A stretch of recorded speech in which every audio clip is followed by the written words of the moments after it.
رحم اللہ من قرأ الفاتحہ۔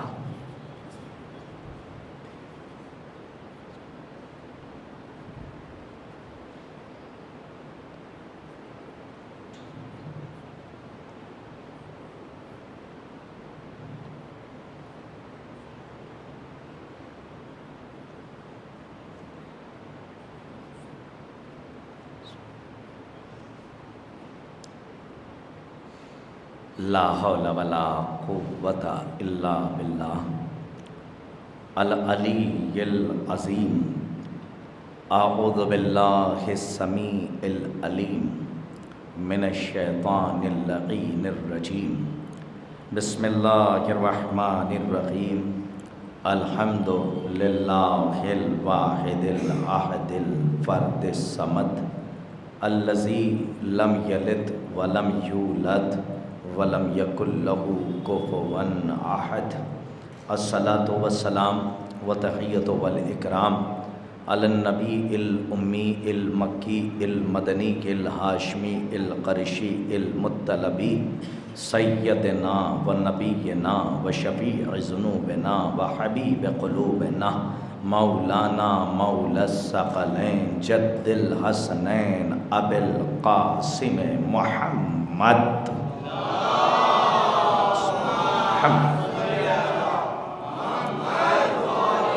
وعلی اہل بیتہ الطیبین الطاہرین المعصومین المظلومین المنتجبین المنتخبین ولعنۃ اللہ علی اعدائہم ومنکری فضائلہم ومنکری مصائبہم ومنکری جلالتہم ومنکری شجاعتہم ومنکری زیارتہم ومنکری سخاوتہم ومنکری عصمتہم ومنکری عظمتہم ومنکری سیادتہم ومنکری ولایتہم وغاصبی حقوقہم ومنکری عطشہم اجمعین من یومنا ھذا الی قیام یوم الدین۔ اما بعد فقد قال علی بن ابی طالب علیہ الصلاۃ والسلام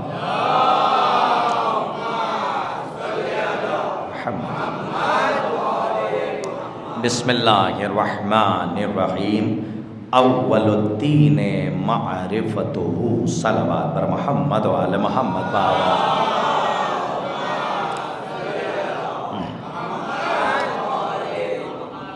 محترم المقام لائق صد احترام صاحبان، بتوفیق الہی بتائید محمد و آل محمد علیہ الصلاۃ والسلام، مناقب آل اطہار اور معارف آل محمد اور مصائب سرکار ابا عبداللہ الحسین علیہ الصلاۃ والسلام کا یہ طاہر اور مطہر کارواں اپنی شان و شوکت کے ساتھ بڑی تیزی سے اپنی منزل مقصود کی طرف رواں دواں ہیں، اور آج ہم سب بتصدق چہاردہ معصومین علیہ الصلاۃ والسلام مناقب آل محمد کی تیسری منزل میں داخل ہو چکے ہیں، اور مسلسل گفتگو معارف کے حوالے سے ہو رہی ہے۔ اور کل بھی ہم نے آپ کی خدمت میں جو جن باتوں کا ذکر کیا تھا وہ ہم یہ سمجھتے ہیں کہ امید قوی ہے کہ آپ کے اذہان عالیہ کے بیاض میں وہ ساری باتیں درج ہوں گی، جس میں سرکار امیر کائنات علی بن ابی طالب علیہ الصلاۃ والسلام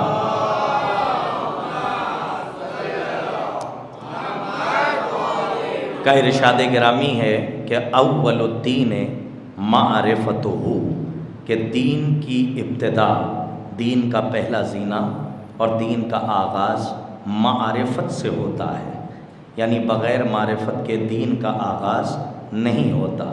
جس کے پاس معرفت نہیں ہے اس کے پاس دین نہیں ہے۔ کچھ اور تو ہو سکتا ہے لیکن وہ دین الہی نہیں ہو سکتا، اس لیے کہ مولا کا فرمان موجود ہے کہ بغیر معرفت کے دین کا آغاز نہیں ہوتا۔ اور کل ہم نے آپ کی خدمت میں اس منزل پہ ہم نے آپ کو داخل کیا تھا کہ جہاں پہ حرف فے آ جاتا ہے وہاں پہ بیچ میں وقت نہیں آتا، لمحہ نہیں آتا، اور اس کی مثال میں 2-3 آیتیں پڑھی تھی، جس میں سے ایک آیت ہے بسم اللہ الرحمن الرحیم فَأَمَّا مَن ثَقُلَتْ مَوَازِينُهُ فَهُوَ فِي عِيشَةٍ رَاضِيَةٍ، یہ قرآن مجید کی آیہ مبارکہ نورانیہ ہے کہ محشر کے میدان میں جس کی نیکیوں کا پلڑا بھاری ہوگا اسے فوراً جنت میں بھیج دیا جائے گا۔ اور ایک بات اور کہی تھی کہ معصوم فرماتے ہیں کہ معرفت عبادت کی روح ہوتی ہے۔ بس یہیں سے میں اپنی بات کا آغاز کر رہا ہوں۔ معرفت عبادت کی روح ہوتی ہے۔ اب اللہ نے کیا فرمایا؟ فَإِذَا سَوَّيْتُهُ وَنَفَخْتُ فِيهِ مِن رُوحِي فَقَعُوا لَهُ سَاجِدِينَ، جب میں آدم کے پیکر میں اپنی روح میں سے پھونک دوں تو تم سب سجدے میں چلے جانا۔ سب سجدے میں گئے الا ابلیس، نہیں پہنچے آپ، الا ابلیس۔ قرآن مجید نے کیا کہا؟ قرآن مجید نے کیا کہا؟ قرآن مجید نے کہا کہ الا ابلیس، اور اس کے بعد میں کیا فرمایا؟ کہ یہ جناتوں میں سے تھا۔ بھائی جب سب کو پتہ ہے کہ یہ جناتوں میں سے تھا تو اللہ کو کہنے کی کیا ضرورت تھی کہ یہ ابلیس ہے کہ جو جناتوں میں سے تھا؟ اللہ نے کچھ بھرتی مورخوں کو اس ایک جملے سے جواب دیا ہے کہ یہ جناتوں میں سے تھا اور نوری صف میں بیٹھ کر فرشتوں کے ساتھ فرشتے جیسا نہ ہو سکا، تو اب تم نہ کہنا کہ محمد ہمارے جیسے ہیں۔ کاش کے بات واضح ہو جائے جو میں کہہ رہا ہوں۔ صلوات پڑھیے محمد والے محمد پر بآواز بلند۔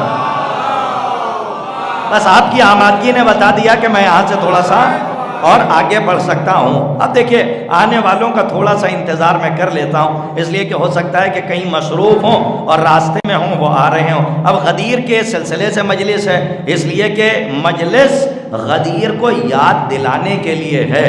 ہاں، غدیر کو یاد دلانے کے لیے، کیونکہ کربلا غدیر کو بلانے کا نتیجہ ہے۔ جیسا کہ آٹھویں امام نے فرمایا کہ مجلسیں برپا کرو، جلوس ازا کو باہر نکالو، ماتم حسین کرو، ایسا نہ ہو کہ لوگ غدیر کی طرح کربلا کو نہ بلا دیں۔ اس کا مطلب غدیر کو بلایا جا چکا ہے، اور جب مجلس ازا امام حسین ہو تو ہمیں کوشش کرنی چاہیے کہ دنیا تک اس پیغام کو پہنچایا جائے کہ جس کی وجہ سے پوری کربلا کا اسٹرکچر کھڑا ہوا ہے، یعنی پوری عمارت کربلا صرف ایک بنیاد پہ کھڑی ہے، اور وہ ہے ولایت حلال مشکلات، فلک جناب، عزت مآب، ابو تراب، مولائے غدیر، غالب علی کل غالب، علی ابن ابی طالب علیہ السلام۔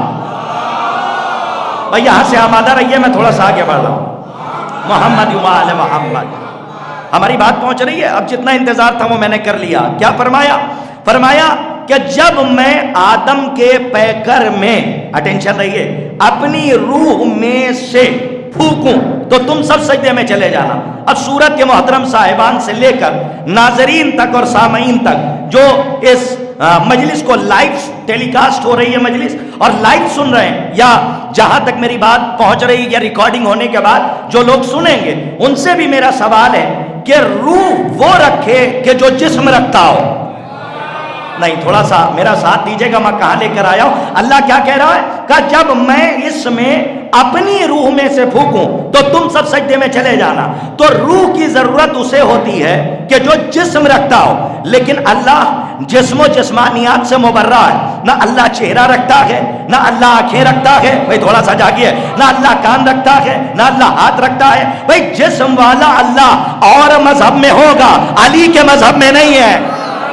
کاش کے بات واضح ہو جائے۔ بھئی صحیح کتابوں میں اگر کچھ غلط باتیں لکھی ہوں، میرا جملہ پھر ظاہر سماعت ہوا، اگر صحیح کتابوں میں کچھ غلط باتیں لکھی ہوں تو وہ ہماری باتیں نہیں ہیں، بلکہ وہ ان کی باتیں ہیں کہ وہ جسم والا اللہ مانتے ہیں۔ لیکن علی کا مذہب یہ ہے کہ اللہ جسم و جسمانیات سے مبرہ ہے، اللہ جسم نہیں رکھتا، اللہ ہاتھ نہیں رکھتا۔ تو اب ایک بات بتائیے کہ جب اللہ جسم نہیں رکھتا تو پھر اللہ کو روح کی ضرورت کہاں سے پڑ گئی؟ اللہ کی روح کہاں سے آئی؟ تو اب سب سے پہلے یہ سمجھ لیجئے کہ روح کی کامن تعریف کیا ہے۔ توجہ، یہیں سے میرے موضوع کا آغاز ہو رہا ہے۔ روح کسے کہتے ہیں؟ روح کی کامن تعریف کیا ہے؟ روح کا کام کیا ہے؟ کہ روح ہے تو زندگی ہے۔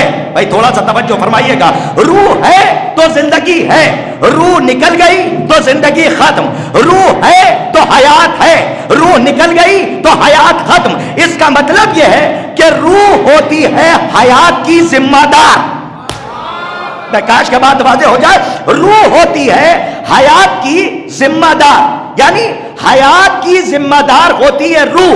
اگر روح ہوتی ہے تو زندگی ہوتی ہے, روح نکل جائے تو زندگی ختم. روح ہے تو حیات ہے, روح نکل گئی توجہ تو حیات ختم ہو گئی. تو اللہ کیا کہہ رہا ہے, جب میں آدم کے پیکر میں, بھئی کاش کے صورت والوں کے لوہے دل پہ جملہ نقش کر سکوں, ساکنان بزم معرفت کے لیے چادر تطہیر کے سائے میں یہ آج کی مجلس کا پہلا تبرک ہے جو روانہ کر رہا ہوں. اسے منکار معرفت سے چن لیجئے گا, ورنہ میرا اپنا مقدر جو جملہ نہ پہنچا پایا. اللہ کی روح سے مراد کیا ہے؟ پہلے تو یہ سمجھ لیجئے کہ جناب آدم کی پیشانی میں جب پنجتن کے انوار آئے اور اللہ نے داخل کیے, تب اللہ نے حکم دیا کہ تم سب سجدے میں چلے جاؤ. اور اللہ کیا کہہ رہا, جب میں آدم کے پیکر میں اپنی روح پھونک دوں تو اللہ جسم نہیں رکھتا. تو اب اللہ کی روح سے مراد کیا ہے؟ جائیے پڑھیے گا, علماء سے پوچھئے گا.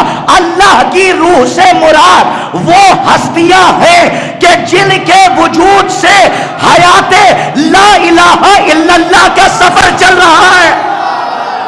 کاش کے بات واضح ہو جاتی جو میں کہہ رہا ہوں. صلوات پڑھیے محمد و آل محمد پر آواز. اگر تھوڑا سا سخت موضوع ہو تو مجھے معاف فرمائیے گا. دیکھیں بات کو پہلے سمجھ لیجئے کہ اللہ نے کیا فرمایا, کہ جب میں آدم میں اپنی روح میں سے پھونکوں تو روح ہی ہوگی نا. وہ جیسے سمندر سے پانی کا قطرہ نکلا تو وہ پتھر تو ہو نہیں جائے گا. یہ الگ بات ہے کہ وہ قطرہ ہے, وہ سمندر ہے, لیکن رہے گا تو پانی نا.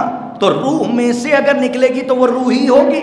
تو روح سے مراد کیا ہے, کہ اللہ جسم نہیں رکھتا. تو اب اگر اللہ کہہ رہا ہے کہ میں اس میں اپنی روح پھونکوں, روح میں سے کچھ پھونکوں یعنی روح پھونکوں, تو اس سے مراد وہ ہستیاں ہیں, وہ ذوات مقدسہ ہیں کہ جن کے سبب حیات لا الہ الا اللہ کا سفر چل رہا ہے. بھائی بہت قیمتی جملہ میں نے کہا ہے, جن کے وجود سے حیات لا الہ الا اللہ کا سفر چل رہا ہے. ہو سکتا ہے کہ یہاں پہ کچھ لوگ مشکوک ہو جائیں, تو آئیے زیارت پڑھنے والے بیٹھے ہوئے ہیں, میں بغیر حوالے کے بات ہی نہیں کرتا ہوں, آپ بہتر جانتے ہیں, اور نہ میں ہوا میں تیر چلانے کا عادی ہوں. اتنے برے حالات چل رہے ہیں, پتہ نہیں لوگ کب حوالہ مانگنے کے لیے آ جائیں, تو حوالہ یہیں سے دے دیا جائے تو زیادہ بہتر ہے. یاد رکھیے گا 14 دلیل ہیں اور توحید دعویٰ ہے. تو میں نے کیا کہا, ان کے وجود سے حیات لا الہ الا اللہ کا سفر چل رہا ہے. تو 14 ہیں اس کی روح. بھائی تھوڑا سا جاگ جائیے, جہاں لے کر آیا 14 ہیں اس کی روح. ارے گھبرا کیوں رہے, میں نے 14 کو روح کہا ہے. ہو سکتا ہے کہ کوئی مجلس کے بعد آئے, آپ نے تو غلو کر دیا. ارے غلو کہاں کر دیا صاحب, آپ ذرا سا عقل کے اوپر زور دیجئے. میں نے علی کو اگر کہہ دیا کہ اللہ کی روح ہے تو برا لگ گیا, اور چیخ چیخ کے جب آپ عیسیٰ کو روح اللہ کہتے ہیں, کاش کے بعد واضح ہو جائے. جب کہہ رہا صلوات پڑھیے محمد آل محمد پر آواز بڑھے. میں دیکھیے دلیل سامنے کے لیے, اگر بات واضح ہو تو بولیے گا. ٹھہریے, یہ 14 کیا ہے, کہ یہ 14 کیا ہے, کہ یہ وقت کم ہے اور باتیں بہت زیادہ ہیں, دھیرے دھیرے وقت نکل جاتا ہے. یہ 14 کیا ہے, کہ 14 ہیں اس کی روح, کہ ان کی وجہ سے حیات لا الہ الا اللہ کا سفر چل رہا ہے. بھائی روح سے کیا مراد, کب ان کا وجود ہے تو توحید ثابت ہے. بھائی یہیں پہ ٹھہریے, اگر آپ کے صورت میں 14 ہے دلیل, میں وہ نہیں پڑھوں گا جو پڑھ کے جا چکا ہوں, شاید کہ کوئی نئی بات ہو. 14 اس کی روح ہے, تو اس کا کیا مطلب, کہ دلیل ہے, اس کی دلیل ہے. کا دلیل آپ دیجئے. جب آپ نے دعویٰ کیا تو آئیے زیارت کی طرف چلوں. زیارت جامعہ کس کس نے پڑھی ہے؟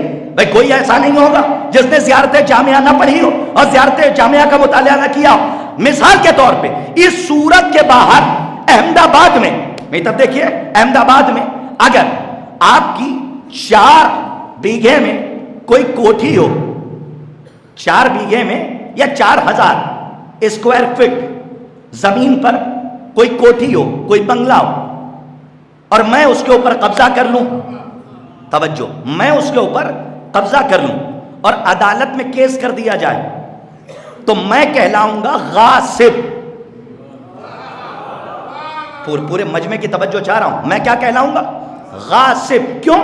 کیونکہ وہ کوٹھی آپ کی ہے, کوٹھی آپ کی, قبضہ میں نے کیا, لیکن وہ ہے مدلول. اور دلیل کہاں ہے, کہ دلیل ہے رجسٹری کے پیپر. نہیں، تھوڑا سا نوجوان بلند ہو کے سنیں. رجسٹری کے پیپر وہ کہاں ہیں؟ کب وہ ہیں آپ کی جیب میں. تو جب عدالت میں کیس کیا جائے گا تو جج کوٹھی کو نہیں منگوائے گا. بھائی تھوڑا سا میرا ساتھ دیجیے گا جہاں لے کر جا رہا ہوں. اور جس کو شک ہوگا انشاءاللہ وہ زیارت کے جملے سے بات واضح ہو جائے گی. جب عدالت میں کیس ہوگا، وکیل کیس کرے گا تو جج کوٹھی نہیں منگوائے گا. کیا منگوائے گا؟ کہ وہ جو آپ کی جیب میں رجسٹری کے پیپر ہیں اتنے سے، میری طرف دیکھ کے بول لیجئے، اتنے سے. بہت اہم منزل ہے، سمجھیے کہ اس کی روح سے مراد کیا ہے. کہ یہ 14 دلیل ہے توحید دعویٰ. تو یہ جو رجسٹری کے پیپر ہیں اس کی اوقات کیا ہے؟ اس کی اوقات وہی ہے جو کوٹھی کی ہے. نہیں آپ تک میری بات نہیں، ابھی بات واضح نہیں ہوئی ہے. کچھ لوگ مجھے کوشچن مارک کے ذریعے دیکھ رہے ہیں، ان تک بات پہنچاؤ. یہ جو رجسٹری کے پیپر ہیں، توجہ، اس کی حیثیت وہی ہے کہ جو کوٹھی کی ہے، جو کوٹھی کی ہے. لیکن میں کہلاؤں گا غاصب. کاش کے صورت والے پہنچ جائیں. لیکن اگر دشمن چالاک ہوگا، دشمن شاطر ہوگا تو کوٹھی پہ قبضہ نہیں کرے گا. ارے تھوڑا سا اور بلند ہو جائیے. یاد رکھے گا، اگر دشمن چالاک ہوگا، شاطر ہوگا، توجہ، تو کوٹھی پہ قبضہ نہیں کرے گا. اب کائنات بھی کھڑی ہو کے داد دے تو جملے کی داد مکمل نہیں ہوگی. جو تبرک روانہ کر رہا ہوں سمجھنے کی ذمہ داری آپ کی ہے. جب دشمن چالاک ہوتا ہے تو کوٹھی پہ قبضہ نہیں کرتا، وہ کوشش کرتا ہے کہ اس پیپر کو بدل دیا جائے یا جلا دیا جائے. کاش کے یہ صورت والے پہنچے جہاں لے جا رہا ہوں. تھوڑا سا اور بیدار ہوئیے تاکہ کل کی تقریر سے بالکل قریب کروں. اگر دشمن چالاک ہوتا ہے، ارے دشمن جب چالاک ہوتا ہے تو کوٹھی پہ قبضہ نہیں کرتا، وہ کوشش کرتا ہے کہ پیپر میں تحریف ہو جائے یا پیپر جلا دیا جائے یا پیپر کے اندر سے نام مٹا کر اپنا نام لکھ دیا جائے. اب سمجھ میں آیا کہ یہ جو 3 خلافتیں آئیں یہ کیا کر رہی تھی؟ کہ یہ کتاب غدیر سے علی کا نام مٹانا چاہتی تھی. کاش کے بعد واضح ہو جاتی جو کہہ رہا ہوں.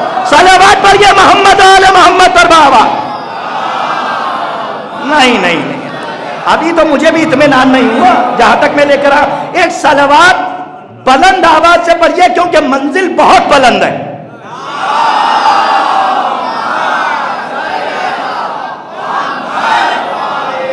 بھائی ٹھہریے گا.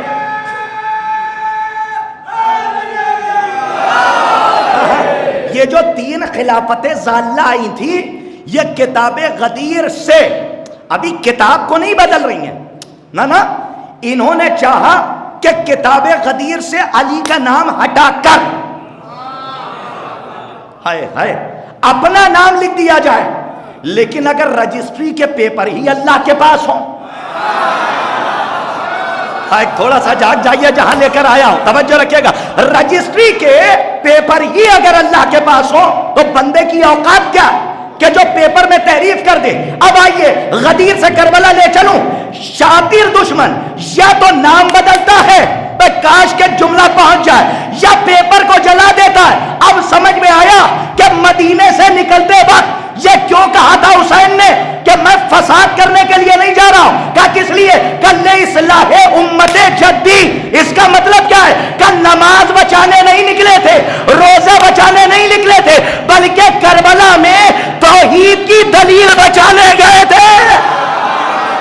کاش کے بعد واضح ہو جاتی جو کہہ رہا ہوں. صلوات پر یہ محمد آل محمد پر بابا.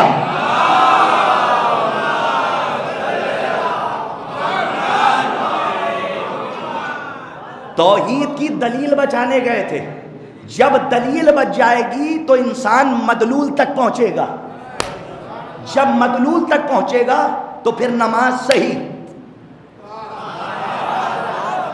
حسین شاخوں کو بچانے نہیں نکلے تھے، حسین جڑ کو بچانے نکلے تھے. کاش کے بات واضح ہو جائے. میں کیا کہہ رہا ہوں؟ نماز کو بچانے نہیں. کس کو بچانے؟ ارے نماز، روزہ، حج، زکات ایک جز پہ بات نہ کیجئے. حسین اللہ کی دلیل کو بچانے گئے تھے. کیونکہ جو یزید کا لشکر آیا تھا وہ اللہ کی دلیل کو مٹانا چاہتا تھا کہ جب دلیل ختم ہو جائے گی تو کوئی مدلول تک نہیں جا سکتا، دلیل ختم ہو گئی تو کوئی توحید تک نہیں جا سکتا۔ اب اپنی مرضی سے جو چاہیں وہ کریں، جمعہ بدھ کو پڑھا دیں، کاش کے بعد واضح ہو جائے، ہاں صبح کی 2 کے بجائے 4 پڑھا دیں، تو کربلا کے میدان میں امام حسین روح اللہ، ہاں نفس اللہ، یہ کیوں گئے تھے؟ کہ اللہ کی دلیل بچانے کے لیے گئے تھے۔ اب سمجھ میں آیا کہ جو اللہ نے کہا کہ جب میں اپنی روح پھونکوں، کس میں؟ آدم کے پیکر میں، تو تم سجدے میں چلے جانا، اس سے مراد وہ ذوات مقدسہ ہیں کہ جن سے حیات لا الہ الا اللہ کا سفر چل رہا ہے۔ ہو سکتا ہے کہ کچھ لوگوں کو شک ہو جائے، ارے شک کیوں کر رہے ہیں؟ زیارت جامعہ کا جملہ پڑھ لیجئے، کاش کے بات واضح ہو جائے۔ کیا فرما رہے ہیں معصوم؟ السلام علی عدللہ اللہ۔ ارے مولا آپ کو اب ترجمہ بھی کرنا پڑے گا۔ السلام علی عدللہ اللہ، سلام ہو اللہ کی دلیلوں پر۔ ارے مولا آپ کو آباد رکھیں، سلامت رہیے۔ ایک صلوات بلند آواز سے ارشاد فرمائیں تاکہ منزل آسان ہو۔ کیا فرما رہے ہیں؟ کہ سلام ہو اللہ کی دلیلوں پر۔ تو اس کا مطلب یہ ہے کہ جب اللہ نے کہا جب میں آدم میں اپنی روح میں سے پھونکوں تو تم سجدے میں چلے جانا، تو یہ 14 ہیں اس کی روح، انہی کے سبب حیات لا الہ الا اللہ کا سفر چل رہا ہے۔ کیوں؟ آپ آئے ہیں ابھی اور وہ ہے قدیم، آپ کو کیا پتا کہ وہ ہے کہ نہیں ہے؟ ارے آپ کو کیا پتا کہ وہ ہے کہ نہیں ہے؟ تو کیسے پتا چلا کہ وہ ہے؟ جب رسول نے کہا وہ ہے، تھکیے گا نہیں، جب رسول نے کہا وہ ہے تو ہم نے مانا کہ وہ ہے۔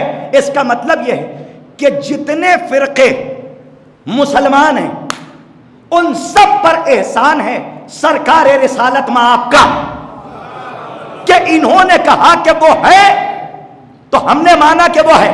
اس کا مطلب حیات لا الہ الا اللہ منحصر ہے جنبش لسان رسالت مآب پر۔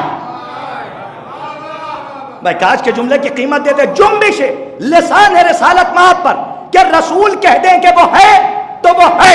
تو ہم نے کیسے مانا کہ وہ ہے؟ کہ رسول نے کہہ دیا وہ ہے تو وہ ہے۔ تو اب ایک بات بتائیے، یہیں سے تھوڑا سا اور آگے بڑھ جاؤں۔ ایک ہوتا ہے نفس، ایک ہے روح، ایک ہے جسم۔ میں تھکانا نہیں چاہتا، بس یہ چاہتا ہوں کہ سب تک بات پہنچ جائے، تو دعاؤں میں یاد رکھیے گا۔ معصوم فرماتے ہیں علی نے نظام بدن کو بیان کیا۔ کس کو؟ نظام بدن کو۔ تو امام نے فرمایا من عرف نفسہ فقد عرف ربہ، کہ جس نے اپنے نفس کو پہچان لیا، آج مجمع تھوڑا تھکا ہے کیا؟ ہاں، جس نے اپنے نفس کو پہچان لیا اس نے اپنے رب کو پہچان لیا۔ اس کا مطلب معرفت رب کا دار و مدار۔ بھائی کاش کے جملے کی قیمت مل جائے۔ معرفت نفس کا دار و مدار، معرفت رب کا دار و مدار معرفت نفس پر ہے۔ میں سورت والوں جاگ کے سنیے، میں کہیں پہنچا رہا ہوں۔ معرفت رب کا دار و مدار معرفت نفس پر ہے۔ جس نے نفس کو پہچان لیا اس نے رب کو پہچان لیا۔ جس نے نہیں ابھی بات نہیں پہنچی، جس نے نفس کو پہچان لیا اس نے رب کو پہچان لیا۔ شاید اسی لیے اللہ نے علی کو اپنا نفس کہا۔ آج کے بعد واضح ہو جائے جو کہہ رہا ہوں آپ نے محسوس نہیں کیا۔ صلوات پڑھیے محمد عالم۔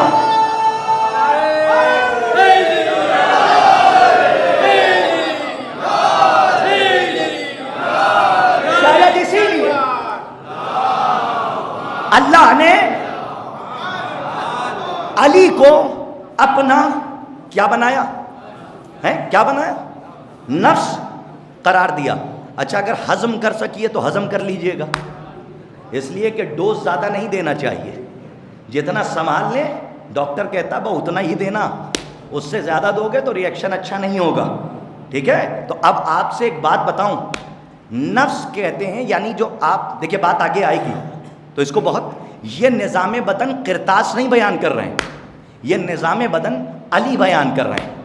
ہاں جس وقت کہا نا کہ من عرف نفسہ فقد عرف ربہ، جس نے اپنے نفس کو پہچانا اس نے اپنے رب کو پہچانا، شاید اسی لیے اللہ نے علی کو اپنا نفس قرار دیا۔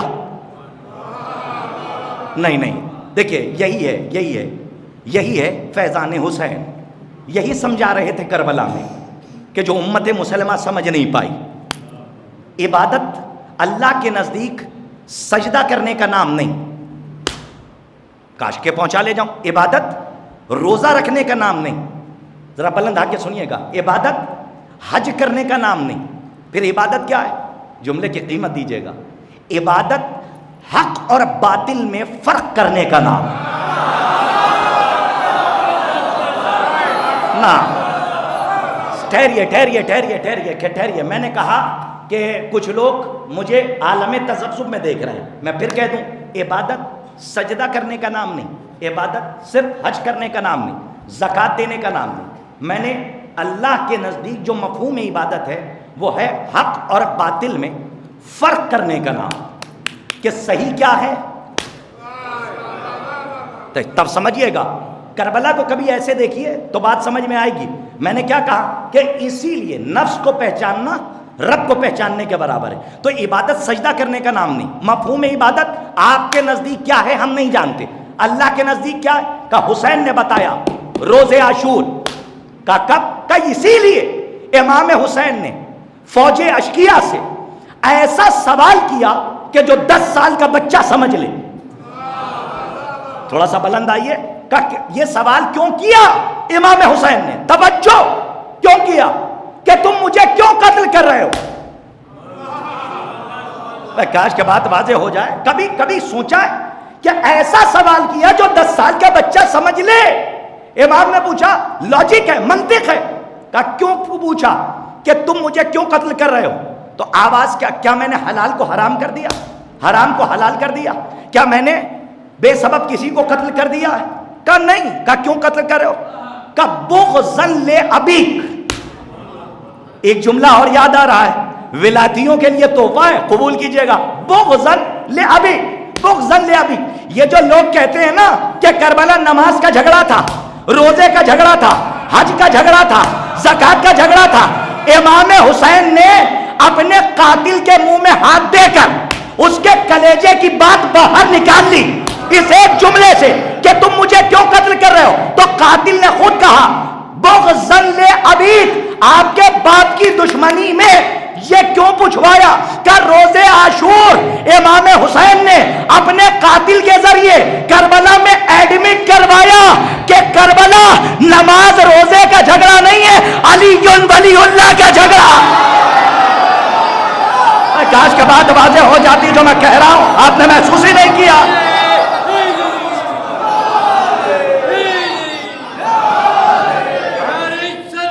اللہم صلی علی محمد وآل محمد۔ کربلا نماز روزے کا جھگڑا نہیں تھا، علی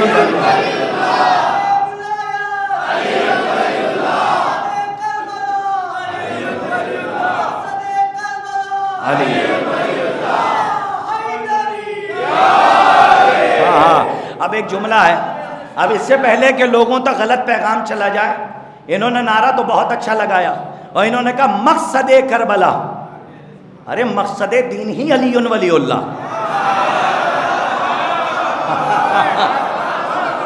بات ہی نہیں سمجھ رہے ہیں آپ جو میں کہنا میں انشاءاللہ آگے والی مجلسوں میں قرآن سے بتاؤں گا کہ مقصد حیات رسول ہی علی ولی اللہ۔ مقصد بعثت رسول الگ ہے، مقصد حیات رسول الگ ہے، اور دونوں قرآن میں موجود ہے کہ بعثت کا مقصد کیا ہے اور حیات رسول کا مقصد کیا ہے۔ تو مقصد دین علی ولی اللہ، مقصد حیات رسول علی ولی اللہ، مقصد دین علی ولی اللہ، مقصد کربلا علی ولی اللہ۔ ارے ایک بات بتائیے، سامنے کی بات ہے، عجیب سی چھوٹی چھوٹی عقل لے کر آتے ہیں اور کہتے ہیں نہیں مقصد کربلا نماز، مقصد کربلا روزہ، مقصد کربلا حج۔ ہم نے کب انکار کیا؟ ارے مقصد کربلا دین ہے، اور دین کا مقصد ہے علی ولی اللہ کا پیغام پہنچانا، اور مقصد حیات رسول بھی ہے کہ پیغام ولایت کو پہنچانا۔ یاد رکھنا، پورا مجمع کھڑا بھی ہو جائے تو کم ہے، تو لوگوں کو جواب دینا کہ یاد رکھو کہ نماز پیغام کربلا، حج پیغام کربلا، زکات پیغام کربلا، صبر پیغام کربلا، جہاد پیغام کربلا، شجاعت پیغام کربلا، علم پیغام کربلا، علم پیغام کربلا، یہ سب پیغام کربلا، اور علی کی ولایت بنیاد کربلا۔ آئے ہائے کاش کے بعد نماز جاؤ۔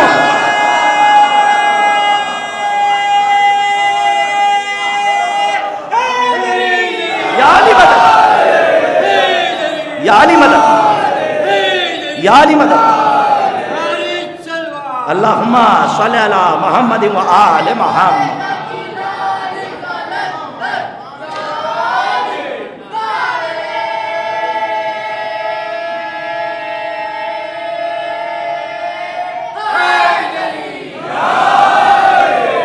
کیا مطلب ہے؟ نماز پیغام کربلا، روزہ پیغام کربلا، حج انکار جس نے کیا وہ گیا۔ روزہ پیغام کربلا، حج پیغام کربلا، اور علی کی ولایت۔ اور ابھی بھی اگر ولایت کا گھوٹ کسی کے گلے میں اٹک جائے تو اسے اجمیر بھیج دیجئے گا۔ اسی لیے تو خواجہ نے کہا تھا شاہ است حسین، بادشاہ است حسین، دی است حسین، دی پناہ است حسین، سردار ندا دست در دست یزید، حقہ کے بنائے لا الہ است حسین۔ یہ کیوں کہا تھا خواجہ نے؟ کہ لا الہ الا اللہ کی بنیاد حسین ہے جی، لا الہ الا اللہ کی بنیاد حسین۔ اور کربلا کی بنیاد کیا ہے؟ ارے دین کی بنیاد علی ولی اللہ، کربلا کی بنیاد ولایت علی۔ سیدھی سی بات ہے، کسی کو الجھانے کی ضرورت نہیں ہے۔ وہاں سے جب خط آیا تھا تو بیعت کس سے مانگی تھی؟ ارے بیعت مانگی تھی حجت خدا سے۔ صاحب سمجھنے کا پیر ہے، ذرا سمجھو تو کہ یہ کیوں کہا جا رہا ہے کہ کربلا میں ولایت کو بچایا گیا، ولایت کو بچایا گیا۔ یہ اہم پیغام ہے کہ اگر غدیر پہنچ گئی، سب سے بڑی الجھن منافق کو غدیر ہی سے تو ہے، اور ہماری ذمہ داری ہے کہ بار بار غدیر کا آئینہ دکھائیں۔ یہ جو بیعت مانگی جا رہی ہے، علی کے گلے میں رسی ڈالی گئی، وہ حجت خدا تھے، مسئلہ بیعت کا تھا، باغ فدق کا نہیں تھا۔ یہ باغ فدق کے مسئلے پہ علی کے گلے میں رسی نہیں ڈالی گئی۔ یہ کانسیپٹ اگر ہے تو ذہن سے نکال دیجئے۔ وہ سب آئے تھے بیعت مانگنے کے لیے، حجت خدا تھے علی، بیعت نہیں کی، گلے میں رسی پڑوا لی ہے۔ ظلم کو ظاہر سی بات ہے کہ ظلم کیا گیا، صبر کیا۔ امام حسن مجتبی بیعت نہیں کی، حجت خدا تھے۔ امام حسین سے بیعت مانگی گئی۔ سیدھی سی بات ہے کہ حجت خدا موجود ہے، لاج رکھیے گا، اس سے بیعت مانگنے کا مطلب ہی یہی ہے انکار غدیر۔ بھائی سیدھی سی بات ہے، اب سمجھنے والوں کے لیے بڑی آسان بات ہے، اور نہیں سمجھنے والوں کے لیے نہیں آسان۔ امام نے کیا فرمایا؟ معصوم نے کہا روز عاشور تم مجھے کیوں قتل کرنا چاہ رہے ہو؟ کیا میں نے حلال کو حرام کر دیا، حرام کو حلال کر دیا؟ کہا نہیں، بغضا لابیک۔ ایک سوال ہے آپ سے، امام نے یہ کیوں پوچھا؟ ایسا سوال جو ہمارے 10 سال کے بچے کو سمجھ میں آ جائے۔ امام نے کیوں پوچھا کہ تم مجھے کیوں؟ آپ کو پتا ہے یزید کے لشکر میں کیسے کیسے نمازی اور حاجی تھے، ہوش اڑ جائیں گے اگر تاریخ نہ پتا ہو۔ اور میں بتا رہا ہوں کہ جو امام حسین کو قتل کرنے کے لیے آئے تھے تو مقاتل کہتے ہیں کہ اس میں ایسے ایسے حاجی تھے کہ جنہوں نے 17 حج پاپیادہ کیے تھے۔ اللہ اکبر، کتنے حج؟ 17 سے 18 حج پیدل کیے تھے۔ تو آپ بتائیے، ایسے ایسے حاجی آئے تھے اور صحابہ کی اولادیں تھیں۔ کم از کم تو بولتے آئیے، میں کچھ کہہ رہا ہوں۔ ہاں، صحابہ کی اولادیں تھیں، میں کچھ کہنا چاہ رہا ہوں۔ امام نے یہ سوال کیوں کیا کہ تم مجھے کیوں قتل کرنا چاہتے ہو؟ عبادت کا مفہوم بتایا کہ یاد رکھنا، نماز پڑھ کے عابد نہیں کہلاؤ گے، روزہ رکھ کے عابد نہیں کہلاؤ گے، حج کر کے عابد نہیں کہلاؤ گے، عابد اس وقت کہلاؤ گے جب تمہیں حق کی معرفت ہو جائے گی۔ صلوات پڑھیے محمد و آل محمد پر آواز۔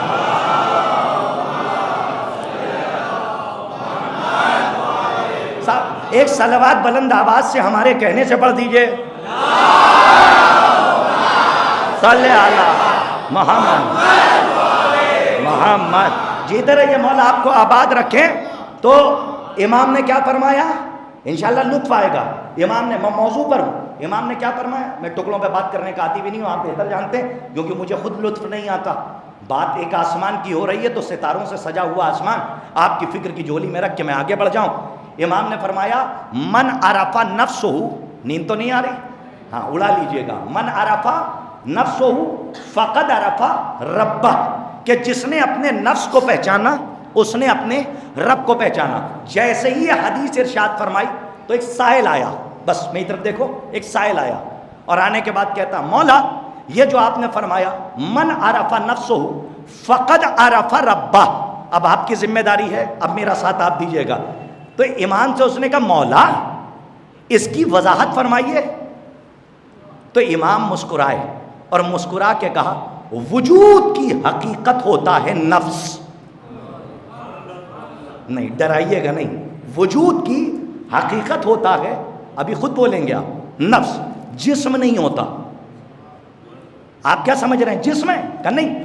وجود کی حقیقت ہوتا ہے نفس، جسم نہیں ہوتا۔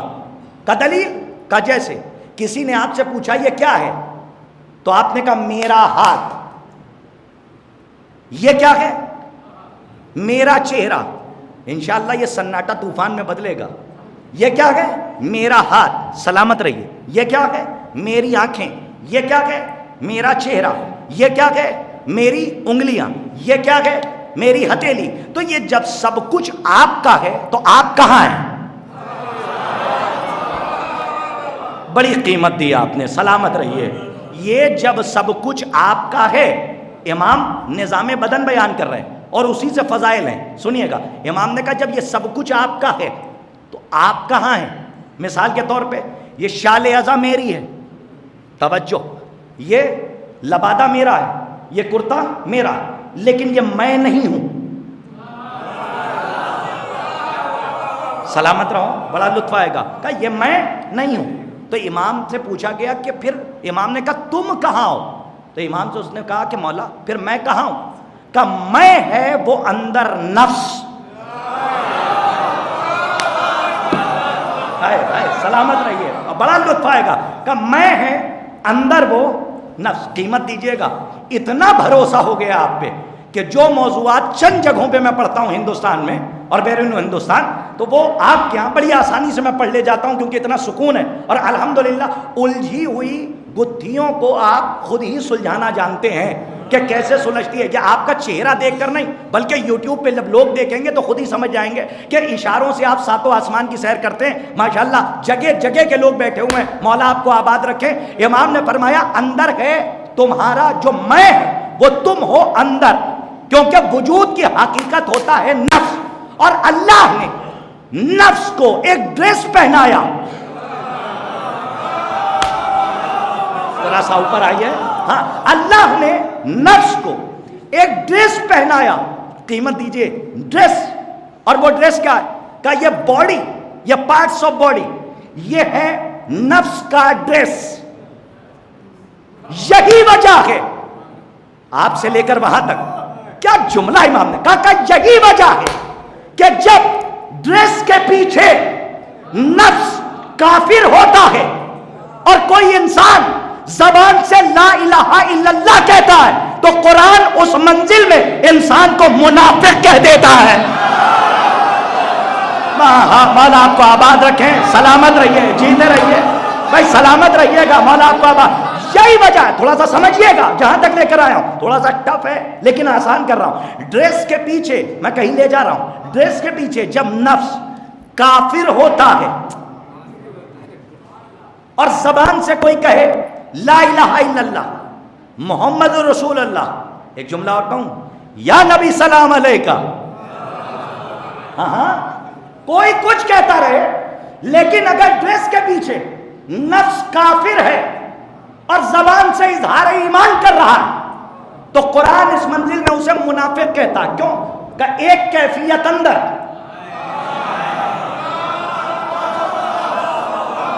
جیتے رہیے، تھوڑا سا آگے آئیے، میں آپ کو زمین سے آسمان پہ لے جا رہا ہوں اور آسمان سے عرش الہی تک پہنچانے کی ذمہ داری ہماری ہے بتصدق شہداء معصومین علیہم الصلوۃ والسلام۔ جب زبان سے کہتا ہے لا الہ الا اللہ تو کیا کہتا ہے قرآن کا؟ یہ منافق ہے۔ کیوں؟ اندر کیفیت الگ، باہر کیفیت الگ، تو دو کیفیت رکھنے والا کہلاتا ہے منافق۔ شیطان بھی ایسا ہی تھا، نہیں اب سورت والوں کی ذمہ داری بڑھ رہی ہے، توجہ رکھیے گا، شیطان بھی ایسا ہی تھا کافروں میں سے۔ قرآن کی آیت ہے، قرآن نے یہ نہیں کہا کہ کافر ہو گیا، کیا فرمایا؟ کانا من الکافرین، تھا ہی کافروں میں سے، لیکن فرشتوں میں بیٹھ کر، اب ذمہ داری بڑھ رہی ہے، اپنے کافر نفس کو چھپا رہا تھا۔ ٹھہریے، کاش کے پہنچا لے جاؤں، ایک حدیث پڑھوں گا، میرے ساتھ رہیے گا، جہاں لے جا رہا ہوں آپ سوچ نہیں سکتے کہ میں کہاں جا رہا ہوں۔ تھا اندر کافر نفس، لیکن اپنے کافر نفس کو چھپا رہا تھا ڈریس کے پیچھے، تو علیم بذات صدور، کہ جو اندر کے رازوں کو جاننے والا ہے، اس نے کہا ٹھیک ہے، تو فرشتوں میں بیٹھ کر اپنے کافر نفس کو چھپا رہا ہے، میں جانتا ہوں کہ اسے کیسے باہر لانا ہے۔ یہ کہہ کر اللہ نے آدم کے پتلے کو بنا دیا اور کہا کہ اس کے سامنے سجدہ کر۔ اب جیسے ہی اپنے بنائے ہوئے خلیفہ کے احترام کا حکم دیا تو جو چھپا ہوا کافر تھا وہ چھلک کے باہر آ گیا۔ نانا سورت والوں قیمت دیجیے، جہاں تک لے کر آیا ہوں ہاتھوں کو جوڑ رہا ہوں، بات بہت دور تک جا رہی ہے، کاش کہ یہ مجمع حیدر حیدر کے نعروں سے گونج اٹھے اگر بات پہنچے۔ تھا کافر، لیکن اپنے کافر نفس کو ڈریس کے پیچھے چھپا رہا تھا۔ اللہ نے اس کے کافر نفس کو باہر کیسے لایا؟ اللہ کیسے لے کر آیا؟ کہ جب اپنے ہاتھ سے ایک خلیفہ بنایا اور کہا اس کے سامنے سجدہ کر، سجدہ کر، سجدہ کر، جیسے ہی احترام کی بات آئی تو چھپا ہوا کافر چھلک کر باہر آ گیا۔ اسی لیے امام نے فرمایا کہ غدیر کے میدان میں علی کی ولایت کا اعلان آدم کے سجدے جیسا تھا۔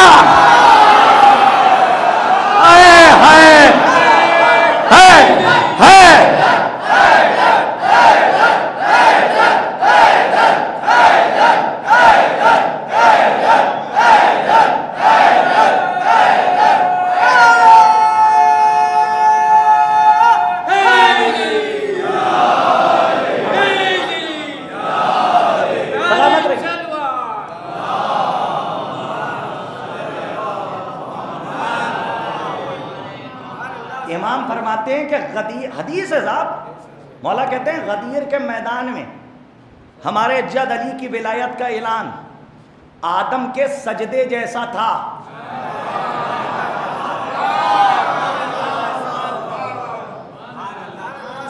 پہنچتے رہیے، بولتے رہیے، آدم کے سجدے جیسا تھا۔ جتنوں نے اپنے ڈریس کے پیچھے کافر نفس کو چھپا رکھا تھا، اللہ نے غدیر کے میدان میں رحلِ رسالت پہ قرآن امامت کو بلند کروایا، اور جیسے ہی علی کی ولایت کا اعلان ہوا تو سب چھپا رہے تھے۔ ایک جملہ کہنے کا جی چاہ رہا ہے، چہرے دیکھ کے میں پہنچا دوں یہ جملہ، مولا آپ کو پہنچا دیجئے گا باہر تک، اور چونکہ ریکارڈ ہو رہی ہے بات، یہ تو کٹ کے باہر چلی جائے گی۔ غدیر کے میدان میں علی کی ولایت، غدیر کے میدان میں علی کی ولایت کا اعلان آدم کے سجدے جیسا تھا۔ جیسے ہی اعلان ہوا تو جو چھپے ہوئے کافر نفوس تھے، توجہ توجہ توجہ، معیار لیجئے، معیار لیجئے، معیار لیجئے، معیار لیجئے، قانون لیجئے۔ قانون کیا نافذ ہوا؟ کہ جتنے چھپے ہوئے کافر نفوس تھے سب اسی اعلان ولایت سے چھلک کر باہر آ گئے، باہر آ گئے، باہر آ گئے۔ اب کسی کا دین مسلح پہ نہ دیکھنا۔ آئے آئے تھوڑا سا جاگیے، جہاں لے کر آیا ہوں، توجہ توجہ توجہ، پورے مجمع کی توجہ چاہ رہا ہوں۔ اب کسی کا دین، جملے کی قیمت دیجیے گا، کسی کا دین مسلح پہ نہ دیکھنا، محراب میں نہ دیکھنا، ہاں ممبر پہ نہ دیکھنا، بلکہ اگر کوئی کہے کہ میں بہت بڑا عابد اور زاہد ہوں تو میں اس کے سامنے علی کی ولایت کا اعلان کر دینا، چہرہ اتر جائے تو سمجھ لینا کافر ہے۔ کاش کے بعد واضح ہو جائے، اندر سے کافر ہے۔ صلوات پڑھیے محمد آل محمد پر باب۔ یہ قانون ہے۔ اسلام پاگلوں کا مذہب نہیں ہے، اسلام لاجک کا مذہب ہے، اسلام منطق کا مذہب ہے۔ دیکھیے بات کو میں آگے بڑھا سکتا ہوں، لیکن کہاں سے کہاں چلی جائے گی۔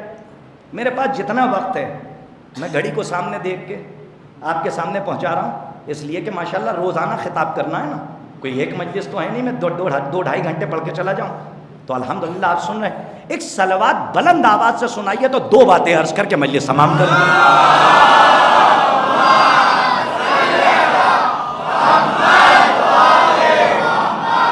امام نے کیا فرمایا؟ وجود کی حقیقت ہوتا ہے، کیا ہوتا ہے؟ نفس۔ ہاں نفس اندر کافر ہوتا ہے، کافر ہوتا ہے، اور زبان سے لا الہ الا اللہ کوئی کہے تو قرآن اس منزل میں اسے منافق کہتا ہے۔ جسم بنا کس سے ہے؟ مٹی سے۔ بڑا مزہ آئے گا، بڑا لطف آئے گا، مجھے تو بہت لطف آتا ہے جب نظام بدن علی نے جو بیان کیا، جب میں وہ پڑھتا ہوں۔ مولا فرماتے ہیں جسم بنا ہے مٹی سے، روح آئی ہے آسمان سے۔ جسم بنا ہے مٹی سے، روح آئی ہے۔ اب جسم بن گیا، روح آ گئی نا، تو جسم ہے زمین کی مخلوق، توجہ، اور روح ہے، تھکے تو نہیں، آسمان کی مخلوق۔ زمین والی اوپر نہیں جائے گی،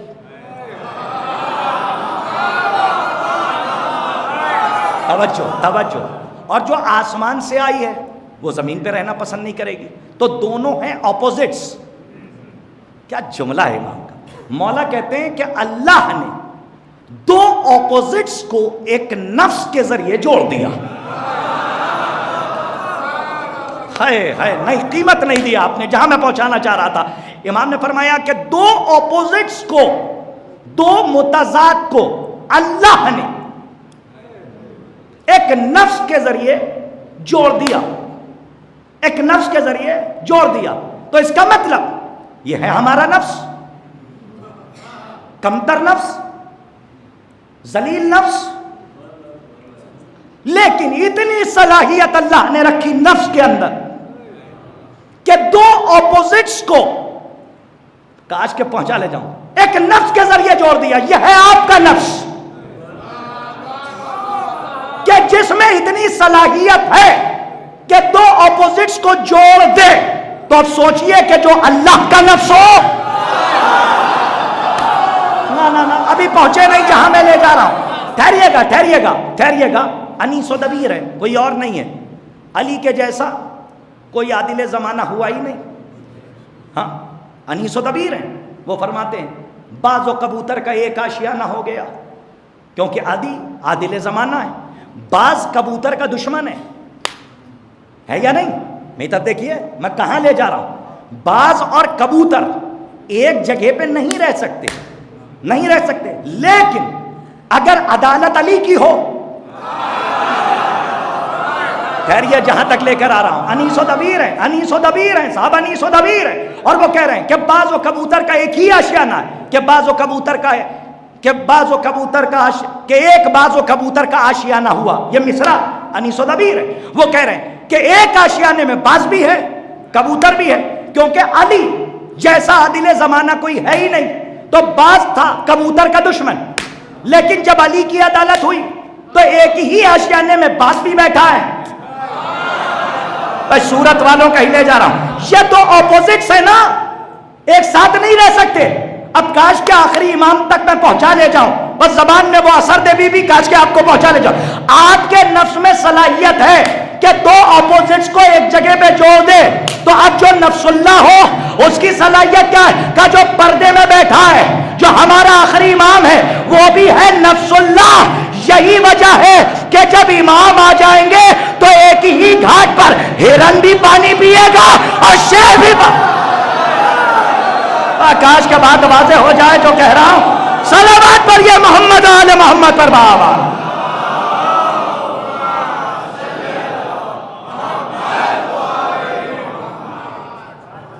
کہ ایک بازو کبوتر کا آشیانہ ہوا, علی کے جیسا کوئی عادل زمانہ نہیں, اگر ہو تو لائیے. اسی لیے کوئی علی جیسی حکومت قائم ہو ہی نہیں سکتی. جی پوری ذمہ داری کے ساتھ کہہ رہا ہوں کہ علی جیسی حکومت قائم ہو ہی نہیں سکتی. کیسے نہیں ہو سکتی؟ گھبرا گئے؟ اتنے میں کیا گھبرانا صاحب, پڑھ میں رہا ہوں. ہاں 2023 ہے نا تو ڈرتے زیادہ ہیں نوجوان, تو پڑھ میں رہا ہوں, ذمہ دار ہوں. علی کے جیسی حکومت, عدالت پوری دنیا میں کوئی قائم کر ہی نہیں سکتا. عدالت کا مطلب کیا ہے؟ کسی نے آپ کو تماچا مار دیا تو عدالت کا تقاضا یہ ہے کہ ایک مارا ہے تو ایک ہی مارنا. یہ قانون اسلام ہے. اسی لیے تو کہا تھا کہ ابن ملجم نے مجھے ایک ہی ضربت لگائی. ارے پہنچیے نا. تو علی نے کیا کہا تھا؟ ایک ہی ضربت لگانا, یہی کہا تھا نا. تو علی کی عدالت ہے. تو سنیے کیوں قائم نہیں ہو سکتی علی جیسی حکومت اور علی جیسی عدالت؟ کیوں؟ وجہ سنو. کسی نے تمہیں, یاد رکھیے گا, لاجک سنیے, فلسفہ سنیے. اسلام, فلسفی آف اسلام کیا ہے, لاجک کیا ہے کہ کسی نے تماچا مار دیا تو ایک ہی مارنا اگر اس نے ایک مارا ہے, اور اتنی ہی زور سے مارنا.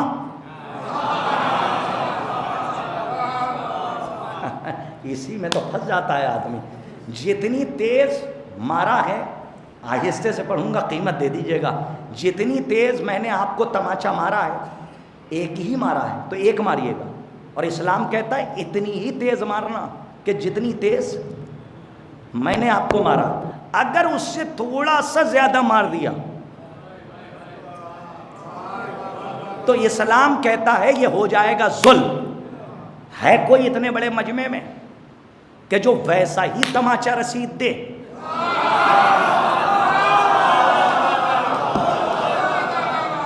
سلامت رہیے. ہے کوئی اتنے بڑے مجمع میں کہ اتنی ہی زور سے تماچا مارے؟ بال برابر کا فرق نہ ہے. آہستہ سے پڑھ رہا ہوں, زور سے سن لیجئے گا. جب یہ منزل آ جائے تو اسلام کہتا ہے بس خدا پہ چھوڑ دو, تم وہ عدالت قائم نہیں کر سکتے. خدا بدلہ لے گا, کیونکہ خدا جیسا عادل کوئی نہیں ہے. اب اگر دنیا میں خدا کی عدالت قائم ہونی ہے تو کوئی ید اللہ ہونا چاہیے. آکاش کا بات واضح ہو جائے, جہاں تک لے کر آیا ہوں توجہ ہی نہیں فرما رہے آپ. صلوات پڑھیے محمد آل محمد پر بابا.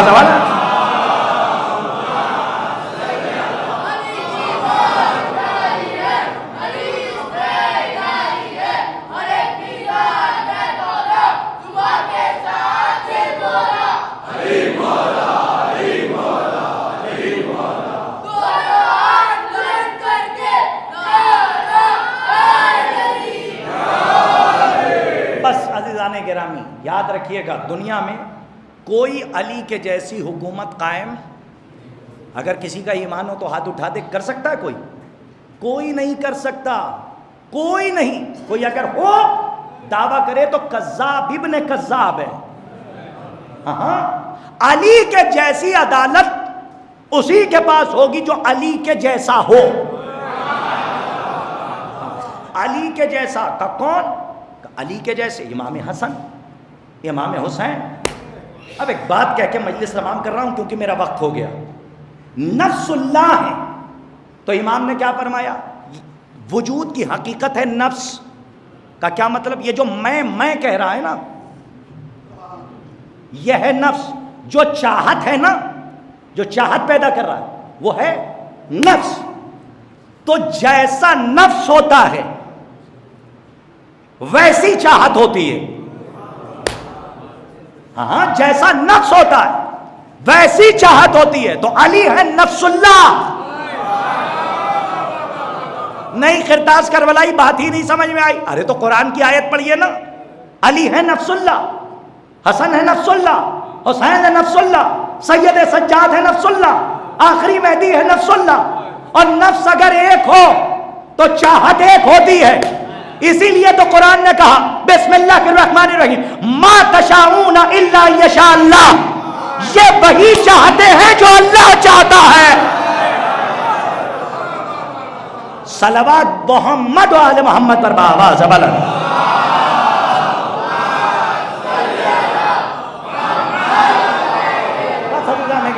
سلامت رہیے، کوئی غم نہ ملے سوائے غم مظلوم کربلا. شہزادی آپ کی آمد کو شرف قبولیت عطا فرمائیں، اور شہزادی ہماری ذاکری کو بھی شرف قبولیت عطا فرمائیں. دیکھیے وقت گزر جاتا، وقت اپنی اوقات سے باہر ہو جاتا ہے، لیکن ہم سیراب نہیں ہوتے. ہم پڑھتے پڑھتے نہیں ہوتے. ہم کوشش کرتے ہیں کہ اور رزق معرفت آل محمد سے بھیک مانگے اور اپنے نوجوانوں تک پہنچائیں. لیکن ایک پیغام ہے کہ جس ڈپارٹمنٹ میں بھی کام کرنا، یاد رکھنا اہل بیت کے وفادار رہنا. چاہے تم ڈاکٹر ہو جاؤ، اللہ تمہیں کامیاب کرے، سائنٹسٹ بن جاؤ، جس ڈپارٹمنٹ میں جاؤ، وکیل ہو جاؤ، جو چاہتے ہو، لیکن اہل بیت کے وفادار رہنا. عزت کمانے میں وقت رکھتا ہے، ذلت کے آنے میں وقت نہیں لگتا. اور اہل بیت سے اگر متمسک رہیے گا اور اہل بیت کے وفادار رہیے گا تو کسی میں ہمت نہیں ہے جو آپ کو ذلیل کر کے چلا جائے، کیونکہ آپ اس کے قریب ہیں کہ اللہ جنہیں اپنے قریب رکھتا ہے.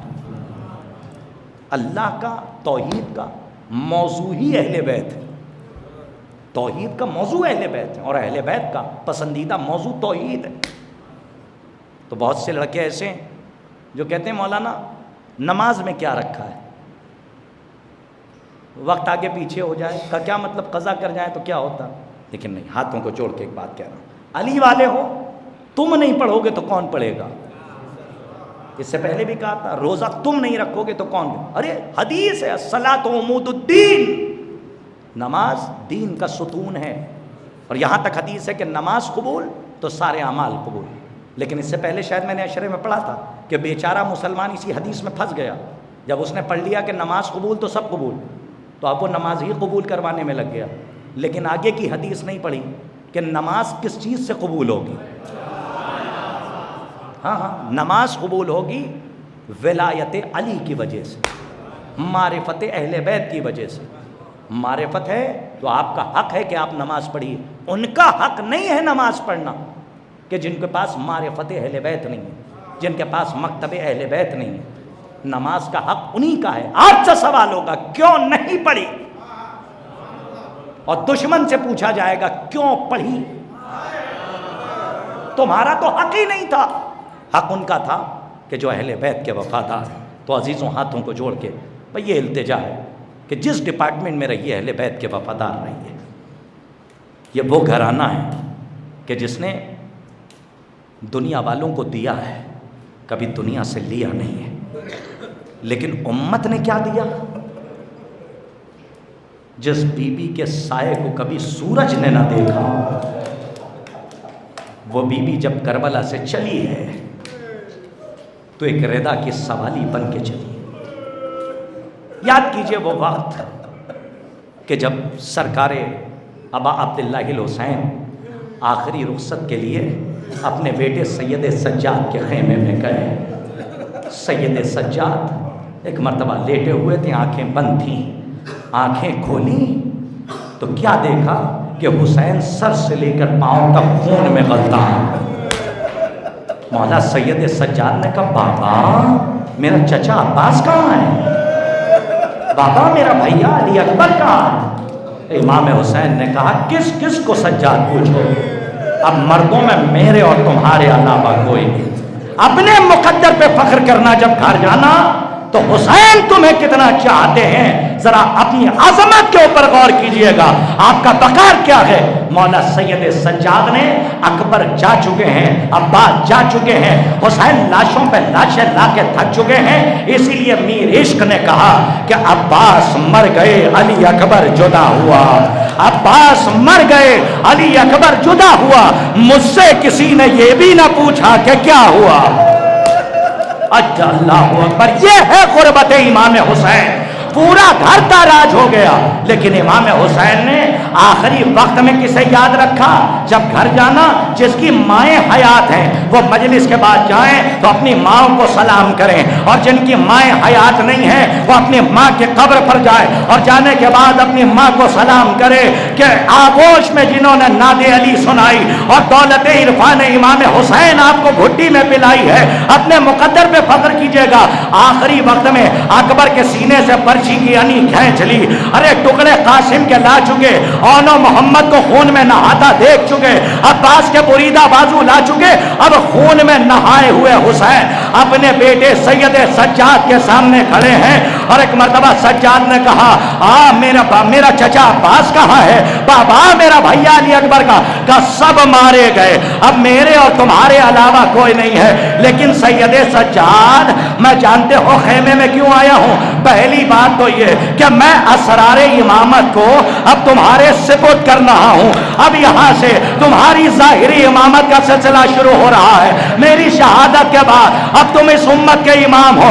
اور جاتے جاتے امام نے کہا میری ایک وصیت ہے. عزاداروں سر و سینہ پیٹ کے رونا ایک جملے پہ. جاتے جاتے حسین نے کہا اے بیٹا سید سجاد، جب لوٹ کر مدینے جانا تو میرے چاہنے والوں سے، میرے شیعوں سے کہنا کہ حسین نے آخری وقت تمہیں بہت یاد کر رہا، حسین نے تمہیں بہت یاد کیا ہے.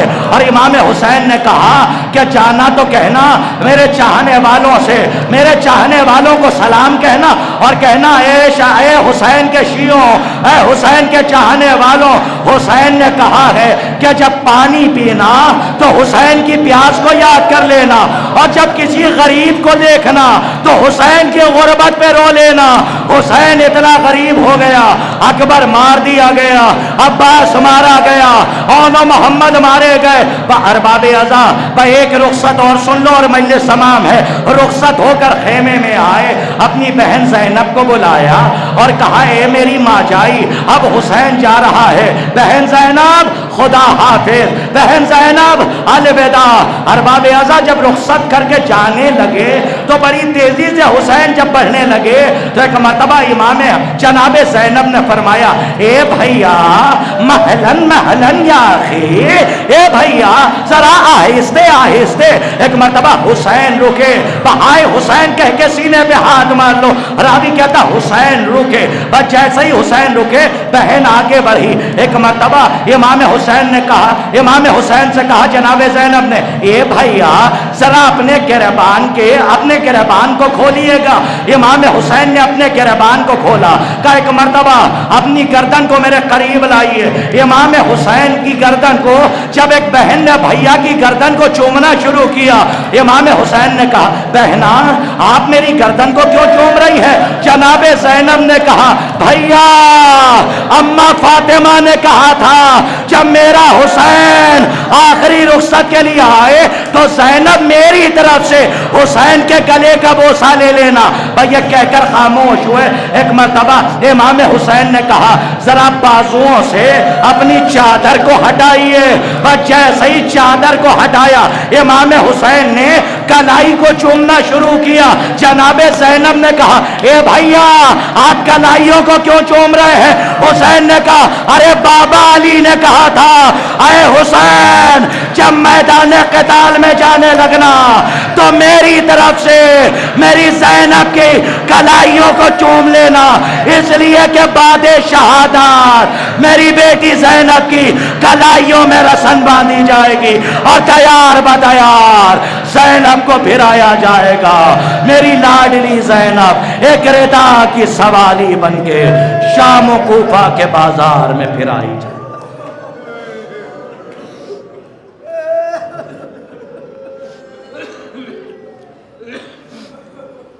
سیعلم الذین ظلموا ای منقلب ینقلبون انا للہ و انا الیہ راجعون رضاً بقضائہ و تسلیما لامرہ۔ پالنے والے اس عظیم سی عبادت کو شرف قبولیت عطا فرما، جو مقروض ہیں ان کے قرض کو غیب سے ادا فرما۔ ہزار دعاؤں میں سے ایک دعا یہ ہے پروردگار علماء حقہ کی حفاظت فرما، جہاں جہاں بھی خطبہ، علماء، ذاکرین تبلیغ عزا اور تبلیغ ولایت کے لیے نکلے ان کو کامیابی و کامرانی عطا فرما۔ پروردگارہ تمام علی والوں کو اور تمام مولا کے چاہنے والوں کو اور ہماری قوم کی ایک ایک فرد کو اہل بیت علیہم الصلاۃ والسلام کی معرفت بالنورانیہ حاصل کرنے کی توفیق عنایت فرما۔ پروردگارہ جو نوجوان، جو اسٹوڈنٹ تعلیمی سلسلے سے نیک مقصد کے ساتھ آگے بڑھ رہے ہیں ان کو کامیابی و کامرانی عطا فرما۔